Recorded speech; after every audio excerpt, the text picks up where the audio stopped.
Ồ, mi thì ăn tết tết ha nên cái chân này là cái lâu lúa mà chú tết cái hành thì về chín á cái thì tổ lâu mấy đôi năm mà nè à chân chú ăn ngay là đủ lâu tuổi tan cái chân lâu em về rồi ngay là rồi tiền rừng khang ngay po cái thì là va à đủ khan em mấy xí la à đủ lâu cái chân em khэр po ngay là va thì cái hôn tuổi chân tu na ha nên cái hồ đón tu cái là thọ na trong in chú vàng chân in với in chú vlog ba điều rồi vin cái tí lốc ang á chuan hey na kan thok chau khu ti lai khu tam mai nakina enge cho me lak na tur ani chumo chuwang chuan kha advantage langwa lina alo post thar kha ke ena kalom khop maya fel ka tia ajil ru tha ka tia i chen khat ni se chu na tak takin an ron chonga nga min ron ti chun som le na tur thil kha om mei theya ma ro chu ni kha chuanin thatak main ti khan thu ron soya i mi nakina sha shan theina dan tur te kha ron tia ho huna thadewin ke en non lenga youtube pa te po khan mo tu na ri chuanin hei kan man lo ve ema ma ro chu vlog zoi ka cha ka han soi ve le zoi the ka cha ka cái mà hàng cái sẹt na chẳng hạn thấy top khan in cần ngay là non lẽ in ăn nghề ni khan cái lâu sẹt tin channel kha pakhat chau ani lo anei ti kha cái lâu sẹt về vàng khan thì mi lo ken te apa ấy kha cái lâu ken lek lâu kha yang cái tia cho nên với na mi in khom ni ni a Sunday ni ni a Sunday ni chon am tak mai han nai kan thok lui kher je la kai la hi mo swal ve yang chuan thấy to pin là cảnh thuộc chi na Sunday à chuan WhatsApp group à te po kom rei thei lau ka ti na chan kha chu ni na taka chuan mi in Sunday ni chol ni an ti a an han soi vel ti hang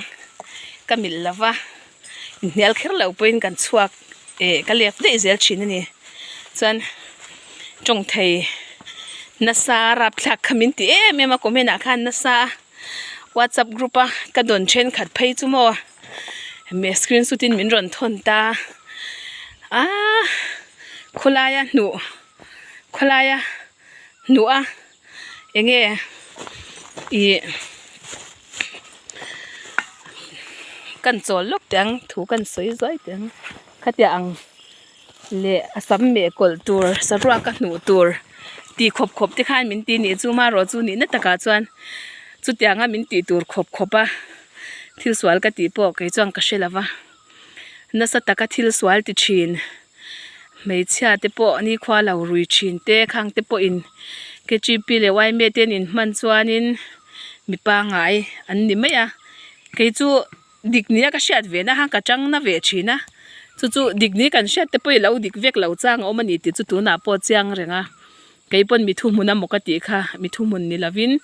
in chung nai thau advantage ve ve an lo nia maro chu kha kha lo mom let link ka tia kaloma e advantage langwal bula po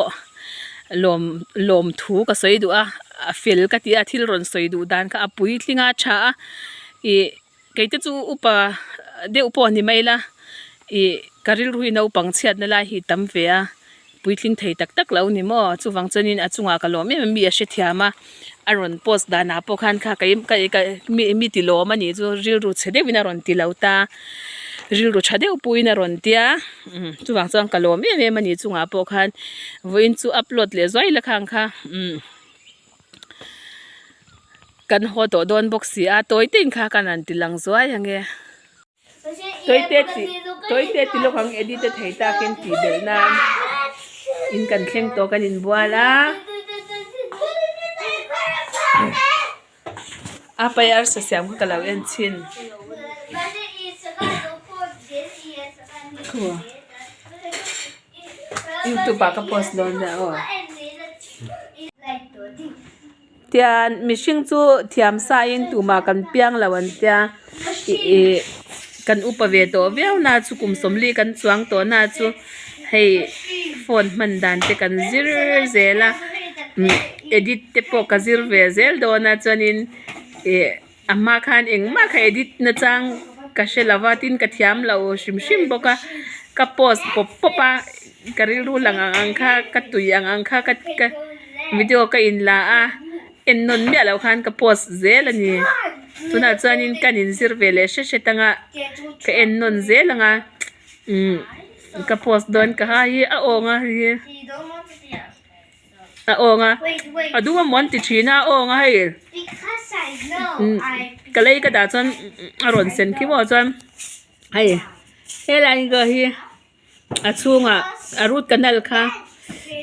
an la fai vi ka thinga kha arut kanal kha chon an no ni chumo chuwang cha dumani